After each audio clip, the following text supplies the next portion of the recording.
Aire saludable.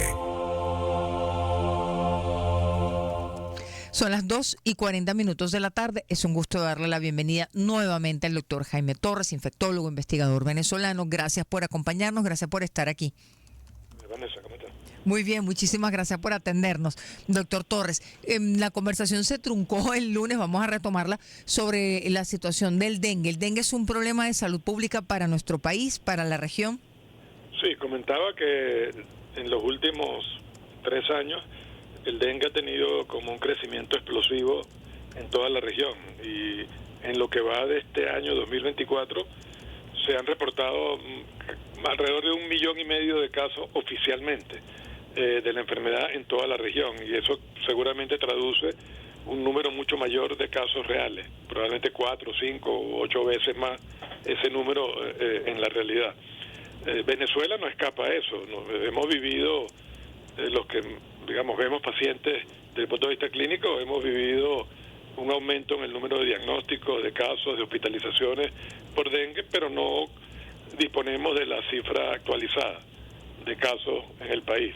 La más reciente que se dispone del año pasado, que fue lo que reportó el Ministerio de Salud a la Organización Panamericana de la Salud, y ellos hablaban de 4,000 y tantos casos confirmados o reportados como oficialmente en el país.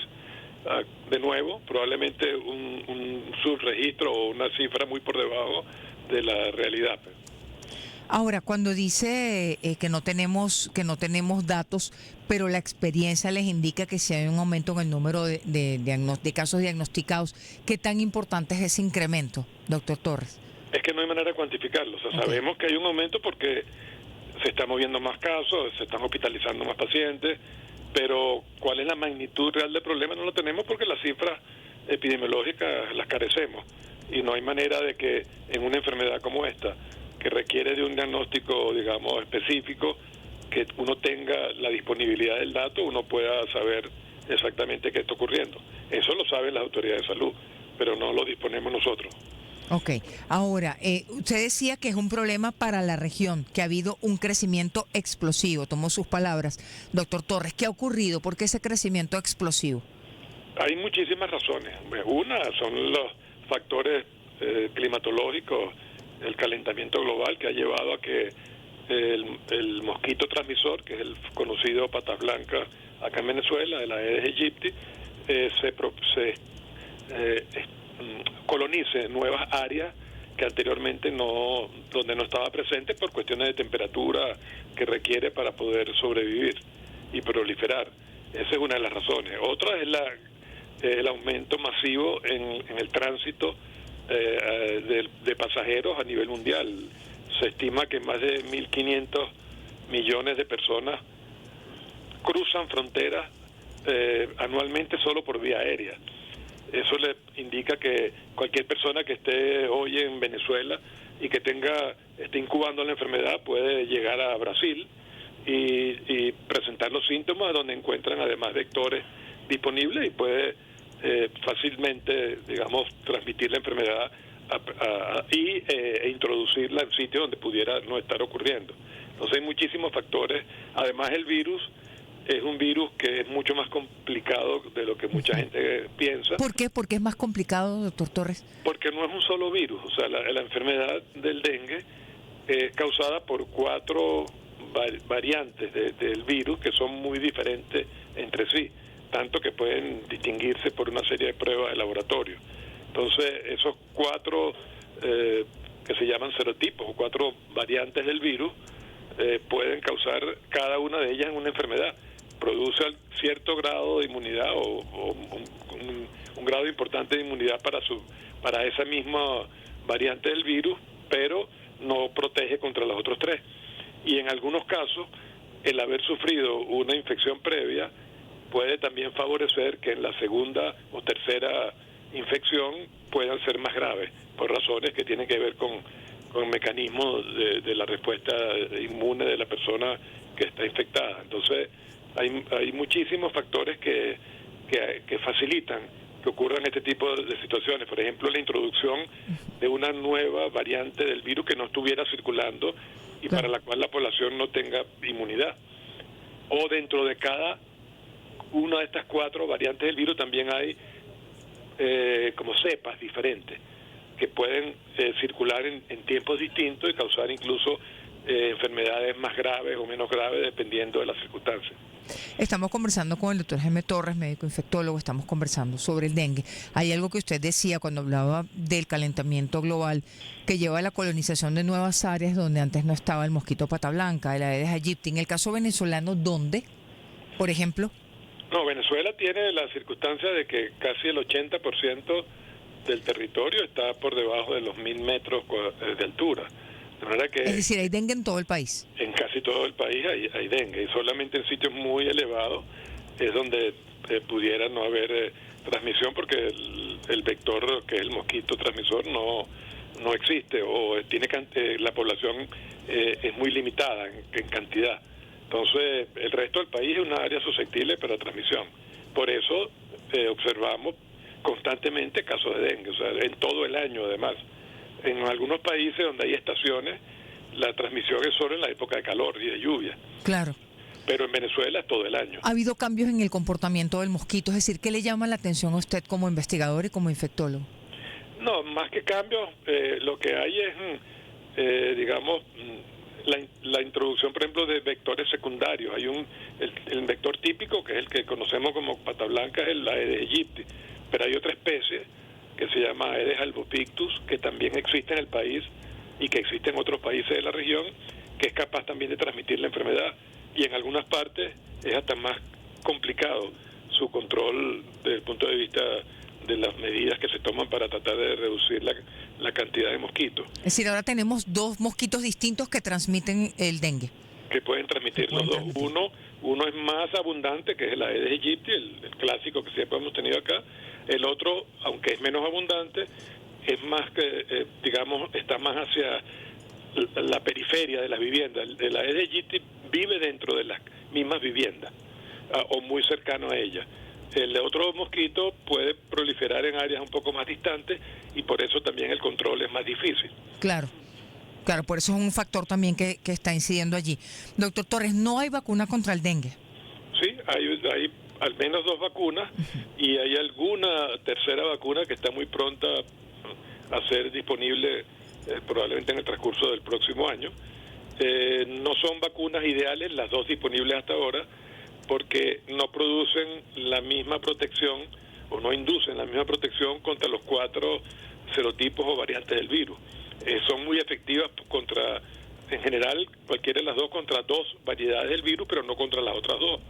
Y eso hace de que no sean tan efectivas como uno quisiera. Y la más utilizada en este momento, que está más disponible y se utiliza en Brasil, por ejemplo, desde hace más o menos un año, es una vacuna que protege contra 2 de los serotipos del virus que no están circulando en forma importante en el país, pero no protege bien contra el que está más presente en este momento.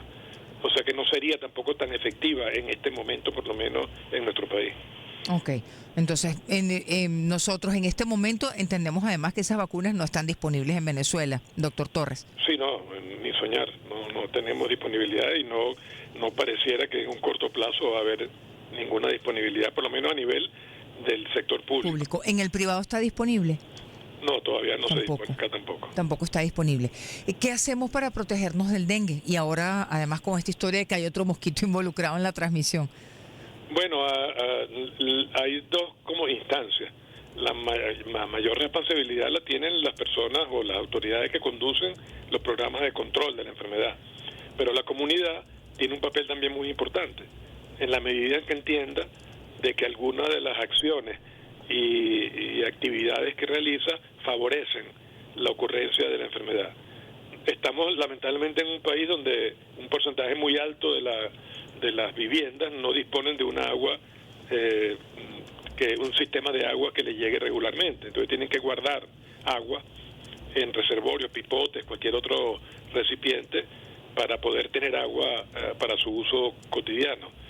Si esos depósitos de agua no son protegidos, tapados, para evitar que los mosquitos pongan los huevos y se desarrollen las larvas en esos pipotes, eso favorecería la ocurrencia. Si tenemos acumulación de material que permita que se colecte agua en esta época de lluvia, esos recipientes o esos materiales que colectan agua pueden servir de criadero de las larvas del mosquito.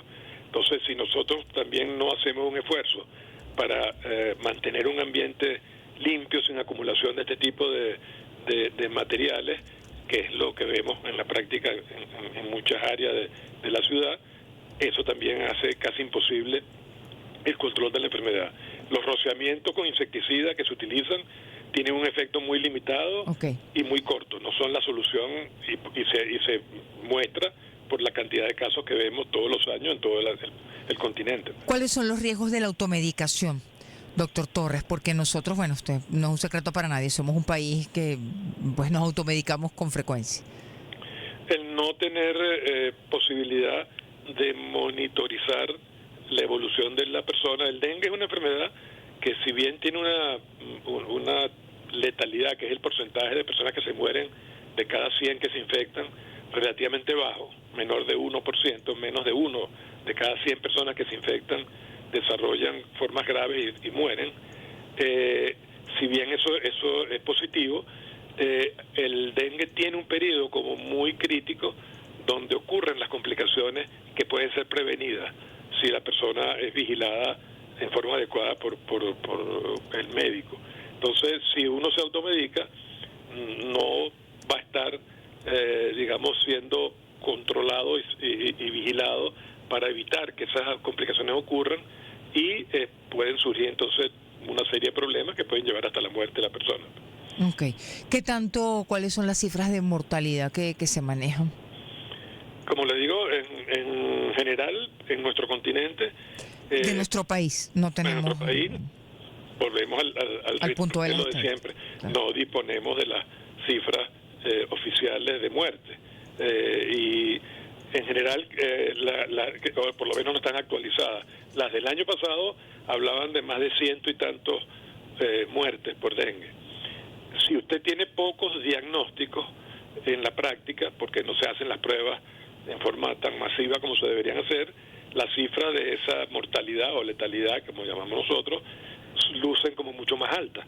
Claro. Entonces, si eso fuera así, Venezuela tendría una mortalidad o una letalidad por encima de lo que se ve en el resto de los países de la región. Pero seguramente lo que está reflejando es que las muertes se registran mucho más certeramente que los casos. Y por eso no sabemos cuál es el numerador de la proporción real, ¿no? De tantos casos, tantos fallecimientos. Claro. Son las 2:53 de la tarde. Estamos conversando con el doctor Jaime Torres, infectólogo, investigador venezolano, además del Instituto de Medicina Tropical de la UCB. Doctor Torres, nos salimos del dengue porque no es noticia en nuestro país, pero sí lo es fuera, lo que está sucediendo con el virus del Nilo Occidental. ¿Qué está pasando? ¿Es una amenaza para la región? Vemos que está concentrado en Estados Unidos, al menos esta alarma internacional. Sí, bueno, en países como Estados Unidos existe desde hace ya bastante tiempo, en Europa también, por cierto, y en parte de Latinoamérica.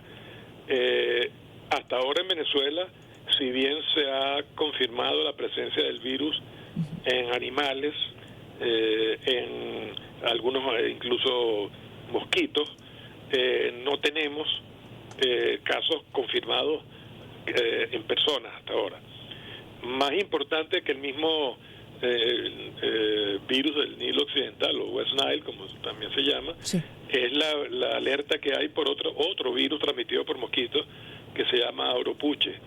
Oropuche es una causa de brotes también muy parecido al dengue. O sea, los síntomas son muy similares, tiene un mayor porcentaje de personas que desarrollan complicaciones neurológicas como meningitis o encefalitis, puede tener recaídas en un porcentaje del 20 o 25% de los casos. Uno de cada 4 o 5 pacientes tienen recaída de los síntomas, que puede ser en más de una oportunidad, y en este momento hay un brote muy importante en países como Cuba.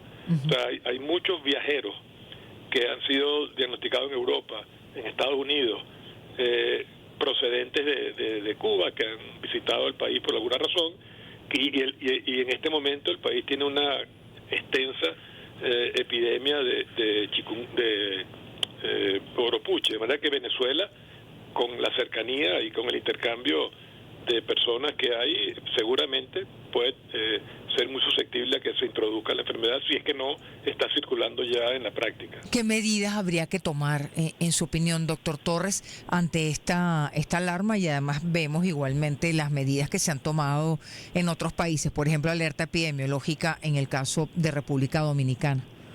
Sí, aquí no se ha decretado una alerta por parte de las autoridades hasta el momento, y lo que se necesita es tener la disponibilidad que aparentemente existe, por lo menos a nivel de Instituto de Higiene, como centro de referencia para el diagnóstico de algunos de estos problemas, para el diagnóstico de esta infección. Usualmente, como decía, es complicado porque hay que pensar en ella, porque si no el diagnóstico más fácil es de dengue, porque se parecen muchísimo. Se confunden, ¿no? Se confunden para el médico, se confunden mucho, y por eso a veces no es fácil de identificar. ¿Es otro mosquito el transmisor? Es otro distinto. Hay dos vectores. Por ejemplo, en Cuba pareciera que el más importante es un mosquito que tenemos acá en Venezuela, que es el mosquito que nos pica en las noches, el Culex. Una variante. Es el mosquito ese que nos despierta con el ruido en el oído a veces, y que es distinto al Aedes o al patas blancas, que pica normalmente de día. Entonces, este mosquito Culex es un vector también de la enfermedad, y hay otros insectos, otros mosquitos que se llaman culicoides, que son los que nosotros llamamos acá puripuri en Sí. Bolívar, y que son pequeñitos, que pasan a veces los mosquiteros incluso, y que existen mayormente en áreas no urbanas, más bien en áreas periurbanas o en áreas, digamos, rurales. ¿El virus podría estar circulando ya y no lo sabemos? ¿Es lo que usted piensa, Sí, doctor los sistemas Torres? de vigilancia no siempre son tan sensibles. Muchas veces cuando se diagnostica un caso ya el virus ha estado circulando por un tiempo en la población, y depende mucho de la intensidad con que uno hace la vigilancia. Si se hace pasivamente, que es lo que normalmente se hace mucho en otros países, solo vamos a diagnosticar casos cuando esas muestras llegan al sitio indicado para ser confirmadas. Pero cuando se hace vigilancia activa, cuando se busca tengan o no síntomas las personas, a ver si está circulando, cuando se buscan en los vectores, en los insectos que los transmiten, etcétera, es mucho más fácil de diagnosticarlo precozmente. ¿Qué medida recomendaría usted en este momento, doctor Torres, para el oropuche? Una intensificación de la vigilancia, no solamente de la vigilancia pasiva, que ya aparentemente la tenemos, que es la posibilidad de referir muestras para el diagnóstico, sino también que las autoridades de salud hagan más vigilancia activa, que busquen la posibilidad de que el virus esté circulando mediante estudios específicos, como lo que se llaman puestos centinelas, para tratar de ir descartando no la circulación del virus en este momento, que si no lo tenemos seguramente va a llegar en cualquier momento a nuestro país. Doctor Torres, muchísimas gracias por acompañarnos. Bueno, gracias a ustedes. Gracias, que tengan muy buenas tardes. Son las 2:58 de la tarde. Despedimos esta conversación con el doctor Jaime Torres, médico infectólogo, además del equipo del Instituto de Medicina Tropical de la Universidad Central de Venezuela.